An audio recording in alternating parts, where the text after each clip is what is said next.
నమస్తే welcome to #you నేను మీ నరేష్. ఆంధ్రప్రదేశ్కి సంబంధించి తిరుమలలో జరిగిన వైఎస్ఆర్సీపీ హయాంలో జరిగిన రెండు పెద్ద స్కాములు ఇప్పటికే కూటమి బయటపెట్టింది. దాంతో పాటు ఇప్పుడు మరొక పెద్ద స్కామ్ బయటపడింది. అది కూడా మళ్ళీ తిరుమలలో బయటపడడం అనేది భక్తులను దిగ్భ్రాంతికి గురి చేయడంతో పాటు ఆంధ్రప్రదేశ్ ప్రజలు కూడా దీని మీద చాలా చర్చలు నడుస్తూ ఉన్నాయి. అదేంటో ఒకసారి చూసే ప్రయత్నం చేద్దాం. గతంలో వైఎస్ఆర్సీపీ ఉన్నప్పుడు ఇటు ఏదైతే లడ్డూలకు సంబంధించి కల్తీ నెయ్యి కావచ్చు, అలాగే పరకామణి కేసు కావచ్చు, ఈ రెండు కేసులు చాలా పెద్ద మొత్తంలో జరిగాయని చెప్పేసి కూటమి అయితే దాని మీద దర్యాప్తులు చేపట్టడం స్టార్ట్ చేసింది. అలాగే ప్రస్తుతం మరొక స్కాము తెర మీదకి వచ్చింది.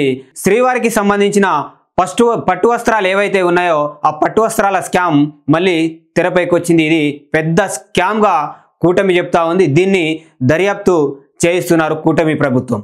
ఆ స్కామ్ ఏంటో చూసే ప్రయత్నం చేద్దాం. తిరుమల శ్రీవారి చెంత మరొక బిగ్ స్కామ్ అయితే బయటపడింది.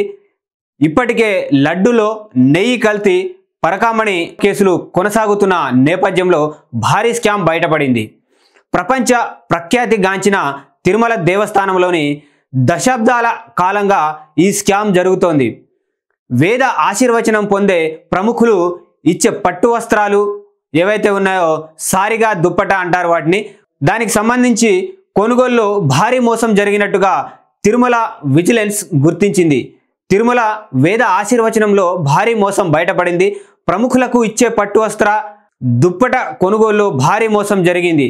దాదాపుగా 100 విలువ చేయని ఒక పాలిస్టర్ క్లాత్ను 1400కు సరఫరా చేస్తున్నట్లు బోర్డుకు టీటీడీ విజిలెన్స్ తెలిపింది. 2015 నుంచి 2025 వరకు ఇలా శ్రీవారి ఖజానా నుంచి దాదాపుగా 54 కోట్లు దోచుకుంది. ఒకవైపు లడ్డు, మరోవైపు పరకామణి కేసు కొనసాగుతున్న నేపథ్యంలో తిరుమలలో మరో భారీ మోసం బయటపడింది. ప్రపంచ ప్రఖ్యాతిగాంచిన తిరుమలలో సిల్క్ క్లాత్ని పట్టు వస్త్రంగా చూపించి కోట్లు దోచుకున్నారు. ఈ దుప్పట మోసం కేసును యాంటీ కరప్షన్ బ్యూరోకు రెఫర్ చేశారు. ఈ స్కామ్కు సంబంధించి వివరాలను అందించారు.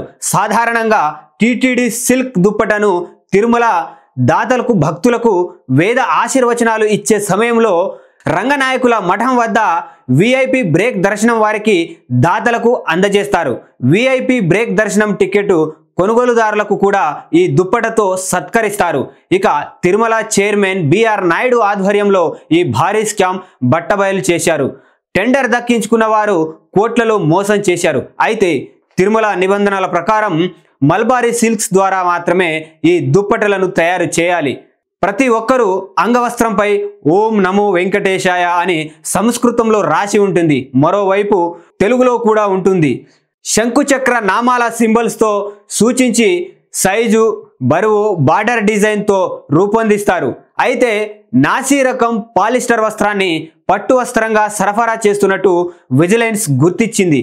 దీనిపై ఏసీబీ ఇన్వెస్టిగేషన్ కూడా ప్రారంభమైంది. సంబంధిత స్కామ్లో ఉన్న ప్రతి ఒక్కరిపై క్రిమినల్ కేసు నమోదు చేస్తామని బిఆర్ నాయుడు తెలిపారు. విజిలెన్స్ అధికారులు కూడా శాంపుల్స్ సేకరించి ఫ్రెష్ స్టాక్ తీసుకొచ్చే పనుల్లో పడ్డారు. అయితే ఈ దుప్పటను నగరికి చెందిన విఆర్ఎస్ ఎక్స్పోర్ట్ సరఫరా చేస్తున్నట్లుగా సమాచారం.